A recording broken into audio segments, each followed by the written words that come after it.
In America today, teachers, cops, judges, and other so-called public servants make far more than the average taxpayer. And their pensions, well, if the people knew, they'd join us. That's where you come in. Taxpayers United of America is embarking on a great new project to train activists how to take on the parasites in your communities. The entire process, from prying loose the facts to disseminating the truth to the people. The first of these great workshops is in Orlando, Saturday, March 7th. It's just $25. For more information, go to taxpayersunited.org/govpensions. All right, you guys, welcome back. I'm Scott Horton. It's my show, Scott Horton Show, etc., etc. Next up is our friend Phil Giraldi.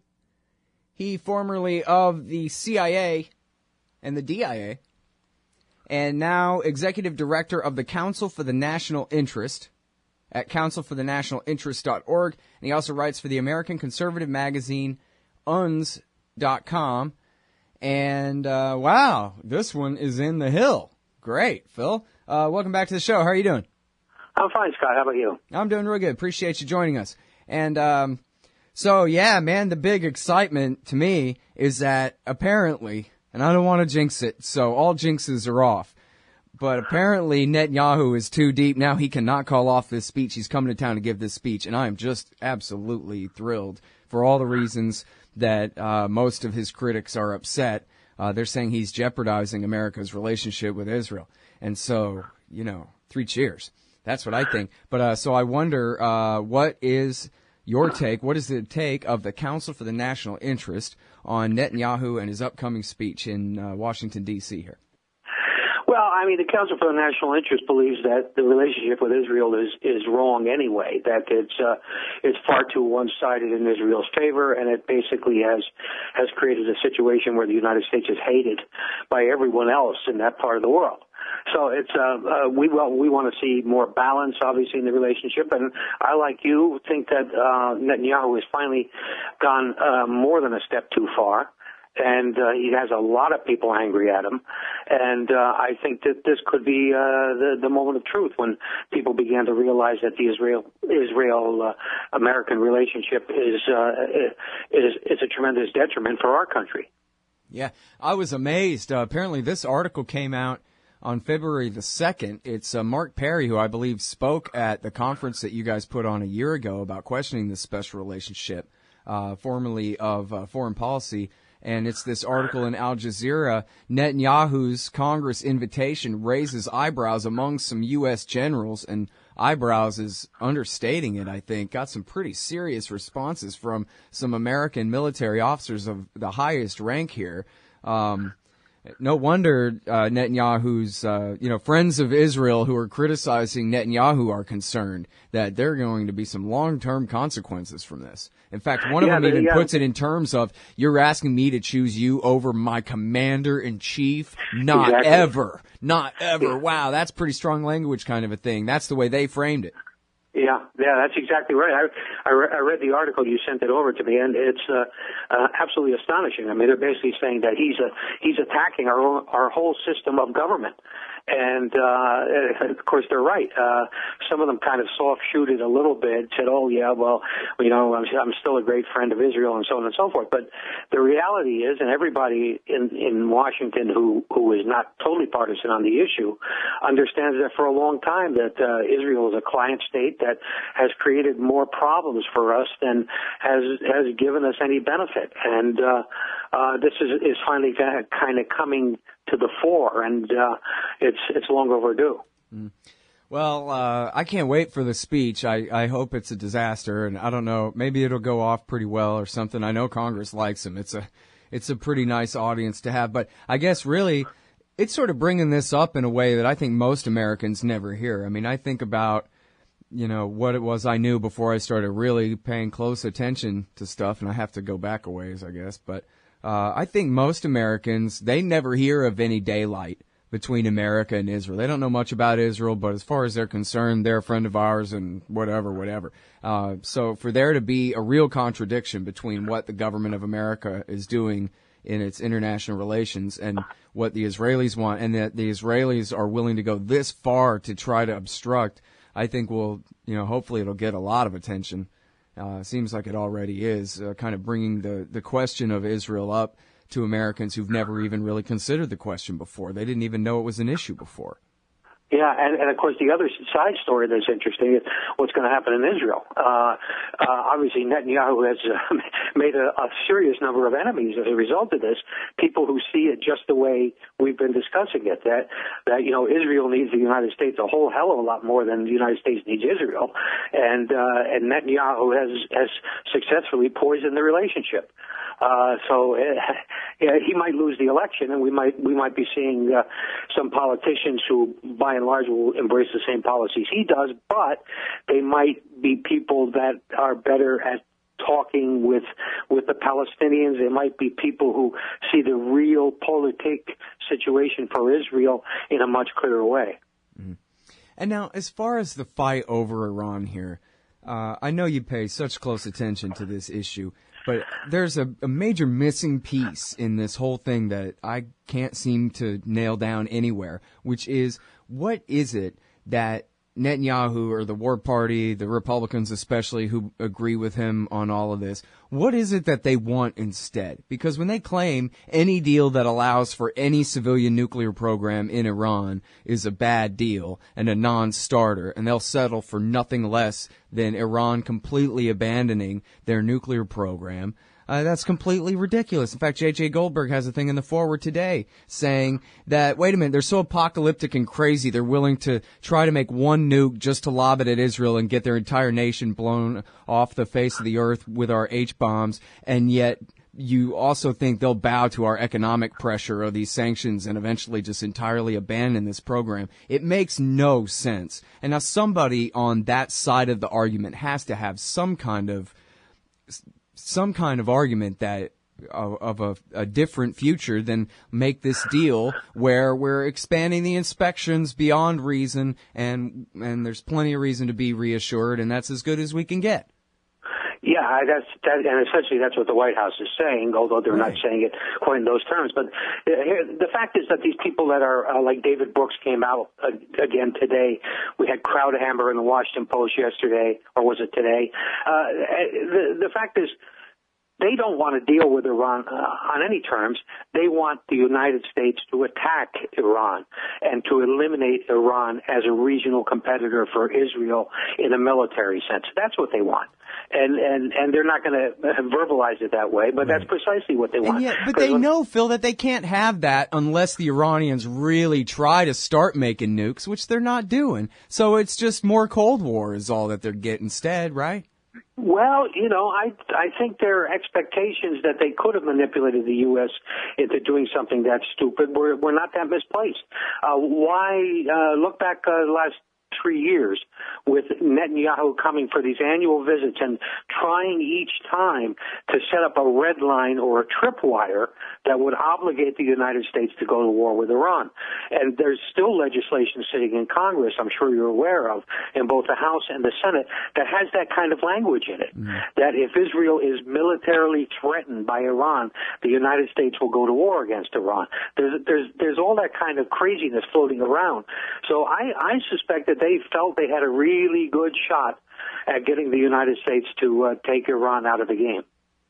Yeah. Well, and which would require, I guess they're still only talking in their wildest fantasies about an air war, right? But what kind of air war would it take to completely erase Iran's nuclear program? And in fact, to even, of course, job one would be to take out any military resistance that they could possibly bring to bear so that they can do the rest of the bombing. And that's a pretty damn big war they're calling for. Yeah, it would certainly be. It would be a huge war because Iran geographically is 4 times bigger than Iraq. It's 4 times more populous. A lot of the sites, the military sites, are located in civilian areas. It would be an enormous job. It would take months to do this kind of thing. The Pentagon is aware of that. And that's why we're getting pushback from the generals. And essentially they're saying, okay, we're allies with Israel in the war on terror, but, it kind of limits when the limitation comes in when you're talking about starting World War III. Yeah.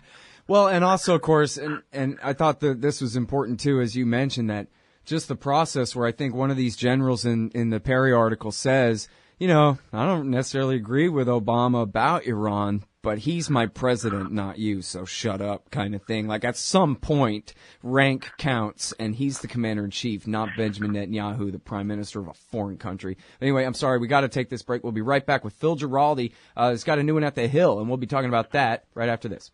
Oh, John Kerry's Mideast peace talks have gone nowhere. Hey, Scott Horton here for the Council for the National Interest at councilforthenationalinterest.org.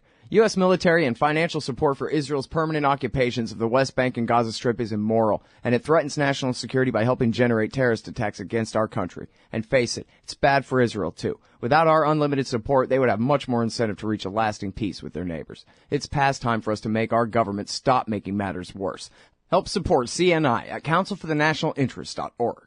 All right, you guys, welcome back to the show. I'm Scott Horton. This is the show, The Scott Horton Show. Talking with Philip Giraldi from the Council for the National Interest in the American Conservative magazine here. Guess we probably won't have time to get to the NSA article. New NSA article at the American Conservative there. Hey, tell me, Phil, what is Busboys and Poets? Busboys and Poets is it's a chain of bookstores combined with places where people gather and listen to speakers and listen to folk music and jazz, and that it's kind of a quirky institution in the Washington area. There are about 5 of them in Maryland and the District of Columbia, and I'm going to be speaking there on Monday night about AIPAC and about the Netanyahu visit. So okay, it says Sunday in the email. Which is it? It's Sunday. Sunday. Okay. Sunday at 7 p.m. And which one is that on 5th Street here? Where's 5th that? Street Northwest, yeah. As you said, there are several of them, but that's the one. It's 5th Street Northwest, and there's also going to be Miko Peled, who's a Israeli peace activist speaking, and we're going to be talking about Netanyahu and AIPAC. Okay, great. And that's Sunday night at 7 o'clock, 1025 5th Street Northwest in Washington, D.C., for those of you unfortunate enough to live within driving distance of the center of evil on earth. Washington, D.C. You can go see Phil there. That sounds like a lot of fun. I'd go if I lived anywhere nearby, but I don't. All right. Okay. Yeah, no, that's cool. All right, so yeah, now back to the subject matter here, and the question of the Israelis attempting to interfere in the Iran talks.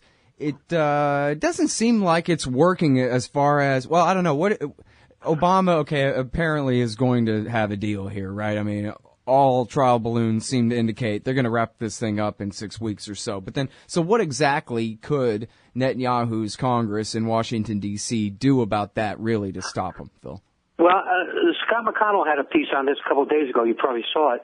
And he was speculating that in spite of all this, Netanyahu and the Israel lobby appear to have something like 60 senators in their pocket that will vote with them if the Senate passes a bill mandating that Congress approve any kind of agreement with Iran. So they still have a high potential to wreck this. Now, of course, they need more than that to be veto-proof with the president, and the president would undoubtedly veto them. But the fact is, this shows that how dangerous they still are. I mean, they're within reach of accomplishing this, and they would be able to throw a spanner in the works. Yeah, well, I kind of actually would be in favor of that in a way, just for the crisis of it. Bring these issues to a head. Now, I guess I don't want to see it go that bad, but I'd like to see the nuclear deal go through. But of course, the leaks already are that Khomeini and Obama both are saying that, yeah, we should work together against the Islamic State in Iraq, right back to George Bush's position of using the American Air Force, Army, Marine Corps as the auxiliary for the Badr Brigade. Yeah, that's exactly right, and it makes sense. I mean, I've been writing this for months now, saying that the two forces that are going to be most effective against fighting ISIS, if that's really your intention, since the Turks won't do anything, is going to be the Syrians and they're going to be the Iranians. And if we really want to defeat these guys, you don't have to get in bed with them, but you do have to work out some modus vivendi to destroy these people, and they should be destroyed. Well, now, yeah, I don't want to ally with the Iranians at all, but sit back and at least recognize the reality that the Ayatollah and the Caliph are deadly enemies and that we could at least stay out of it, at the very least.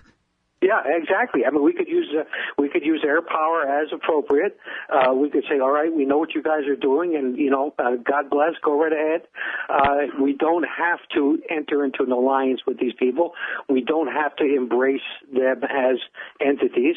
We just have to say, look, this is in our interest and it's in your interest. All right, now I want to get to this article in The Hill. U.S. legislation abused by foreign entities. What is lawfare, Phil?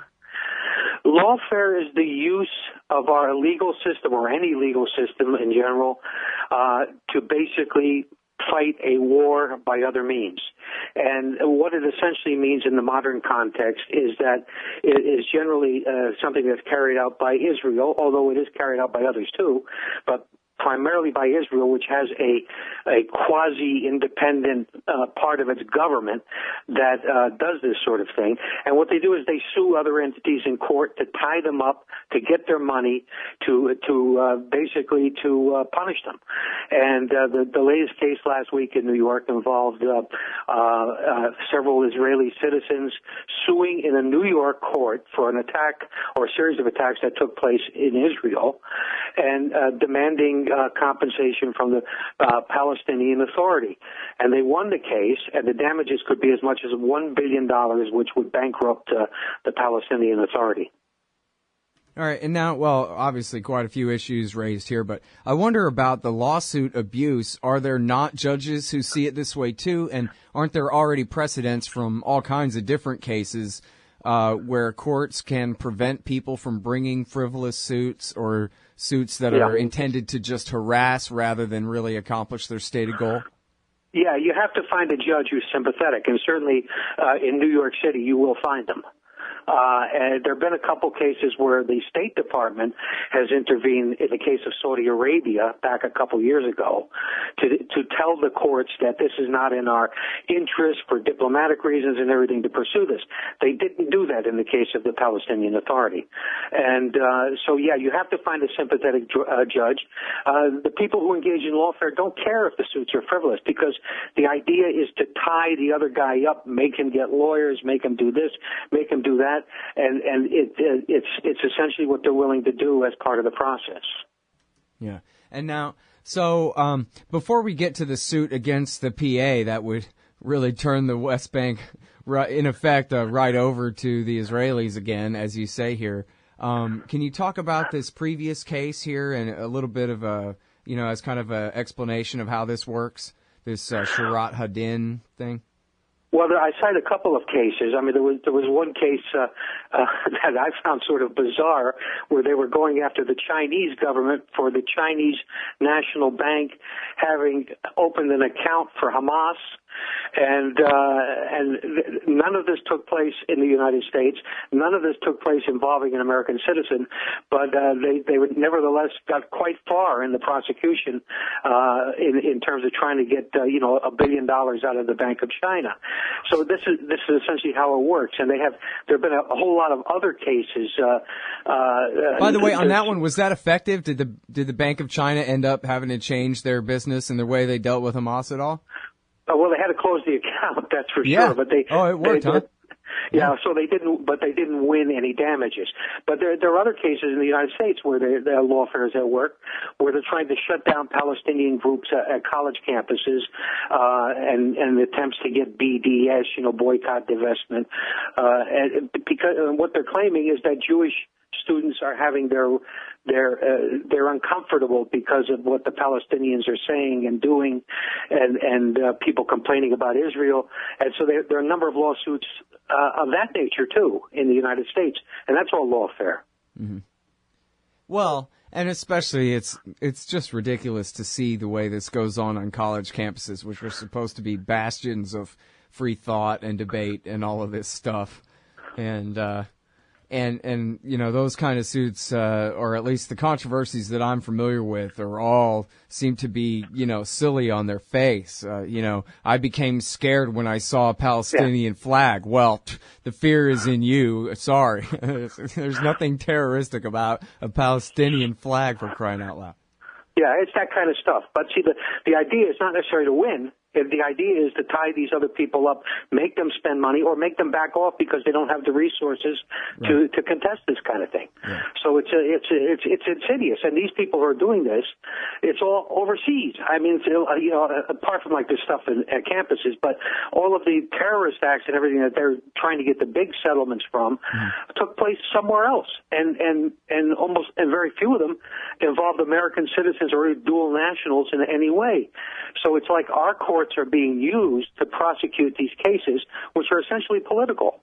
All right, but now, so if they win some kind of $600 million judgment against the Palestinian Authority, how is a court in America supposed to enforce that anyway? They would go, if the Palestinians have any assets in the United States, they could seize them.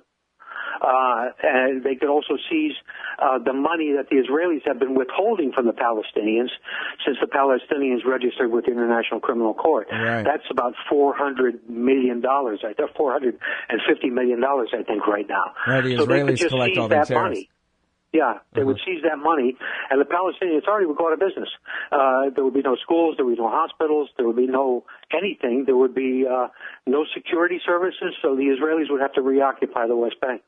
Wow, that's really something. I wonder whether politics would intervene at that point to try to prevent that from going through, or what would happen. I mean, it doesn't sound like the American government would want that to work, right? To go that sure. far. I mean, there's no reason why the Israeli government would want it to work. Right. The fact is, here you've created this Frankenstein that you figured out. Let's keep punishing them with lawfare. And not realizing that at the end of the road, you're hurting yourself. Right. And but this is the typical mindset of people like Netanyahu, that the Palestinians are basically there to be punished. And if you can't punish them one way, you punish them another way. Right. And eventually, maybe they'll leave. I think that's the thinking. Right. And then just like our previous guest, Michael Schwartz, was saying, it's all because they want to steal their natural gas. It's all for the most cynical of reasons. Oh, yeah, the Bible or something. Give me your natural gas or I'll kill you. That's right. All right. Hey, thanks very much, Phil. I kept you over time, but I really appreciate you coming on the show again. Okay, Scott, take care. All right, y'all. That's Phil Giraldi, former CIA. Now he writes for the American Conservative Magazine and UNS.com, and he's the executive director of the Council for the National Interest. Go and see him talk at this bookstore, Busboys and Poets, Sunday at 7 on 5th Street in D.C. Hey, Al Scott here. If you've got a band, a business, a cause, or campaign, and you need stickers to help promote, check out thebumpersticker.com at thebumpersticker.com. They digitally print with solvent ink, so you get the photo quality results of digital with the strength and durability of old-style screen printing. I'm sure glad I sold thebumpersticker.com to Rick back when. He's made a hell of a great company out of it, and there are thousands of satisfied customers who agree with me, too. Let thebumpersticker.com help you get the word out. That's thebumpersticker.com at thebumpersticker.com. Hey, Al, Scott Horton here. It's always safe to say that one should keep at least some of your savings in precious metals as a hedge against inflation. And if this economy ever does heat back up and the banks start expanding credit, rising prices could make metals a very profitable bet. Since 1977, Roberts Brokerage Inc. has been helping people buy and sell gold, silver, platinum, and palladium, and they do it well. They're fast, reliable, and trusted for more than 35 years. And they take Bitcoin. Call Robertson at 1-800-874-9760 or stop by rrbi.co. Hey, Al Scott here. If you're like me, you need coffee. Lots of it. And you probably prefer it tastes good, too. Well, let me tell you about Darren's Coffee Company at darrenscoffee.com. Darren Marion is a natural entrepreneur who decided to leave his corporate job and strike out on his own, making great coffee. And Darren's Coffee is now delivering right to your door. Darren gets his beans direct from farmers around the world. All specialty, premium grade with no filler. Hey, the man just wants everyone to have a chance to taste this great coffee. darrenscoffee.com. Use promo code Scott and you get free shipping. darrenscoffee.com.